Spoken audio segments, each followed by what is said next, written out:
Burkina Faso's President Rochmark Kabore has declared 3 days national mourning following Wednesday's attack on a mining company convoy that killed 38 people and left 60 others wounded.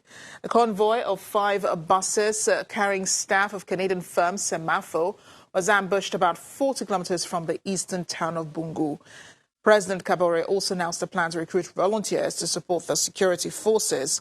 Burkina Faso has been racked by an Islamist insurgency that has killed hundreds of people in recent years. The military has struggled to contain the violence that spilled over the border from neighboring Mali. Dozens of people are still missing after an ambush on workers near a Canadian-owned mine in Burkina Faso, the worst of such attacks for years in a nation plagued by jihadist violence. Quebec-based gold mining company Semafo said 5 of its buses with a military escort came under fire on the road leading to a mine in the eastern part of the country. Friends and relatives waited outside a local hospital for news of their loved ones, including a pastor whose brother is among those wounded. He told me that the bullet hit his leg and he fell to the floor. Then others came above him and there were more and more shots. Because the others were on top and he was underneath, God protected him. He got 2 bullets in the legs and in his toes as well. The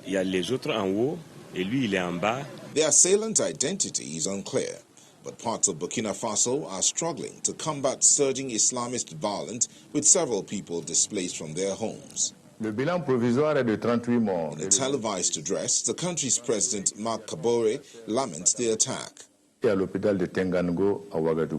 Once again, our people are in mourning because of terrorist groups that are multiplying and carrying out murderous actions against our civilians, our defense force and security forces. On Friday, Burkina Faso Defense Minister Moumina Sharif inspected the bullet-ridden buses from the attack. Semafo tightened security at its mine last year following attacks that killed 3 workers and 5 security officials.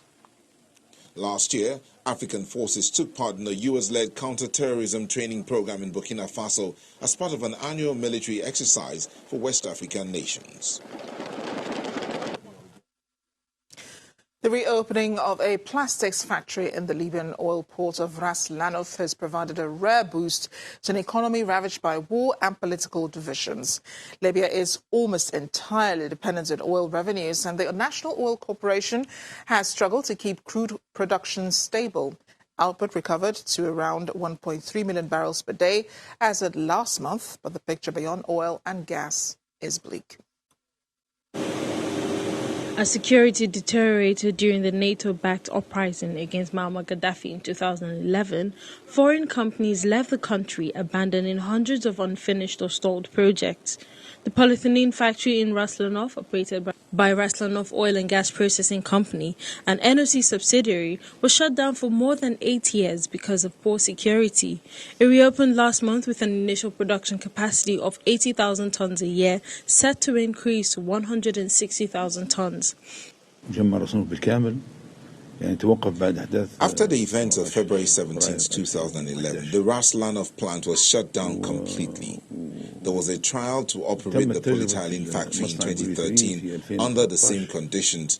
The oil component was imported from abroad and was operated for a period of time, but it was useless at the time because there was no clear action plan on when the rest of the factories will work.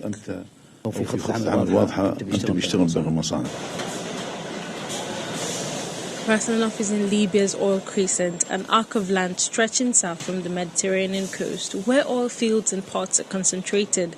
Ras Lanuf port was blockaded for years, and the surrounding area has been repeatedly caught up in fighting between rival Libyan factions and attacks by Islamic State militants that destroyed some of its oil storage tanks. In June, troops entered the port and commandeered a building and mills for oil workers.